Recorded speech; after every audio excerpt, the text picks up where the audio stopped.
Properly cleaning your O-ring when you replace your batteries in the spring will help your GeoDrops last for many years to come. Here are all the tools you'll need: a wooden pick, such as a toothpick or a stick, a paper towel or napkin, an air blower or hair dryer, and lastly, vegetable cooking oil from your kitchen. First, carefully insert the wooden pick between the O-ring and its groove. Gently rotate the pick to lift up the O-ring. Do not poke or puncture the O-ring. Next, put the air blower or hair dryer on low heat to remove any dirt, sand, or debris from the O-ring and the groove. And then gently wash the O-ring and wipe it dry.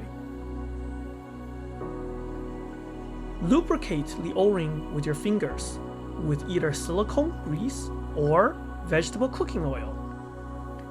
Before reassembling your device, double check the O-ring groove and surrounding area for any remaining dirt, sand, or debris. This can cause leaks. And finally, put the O-ring back in place and you're done. O-ring cleaning takes just 5 minutes and can do wonders to increase the lifetime of your GeoDrops device. If you have any questions, feel free to reach out to us via email using the link below. Thank you.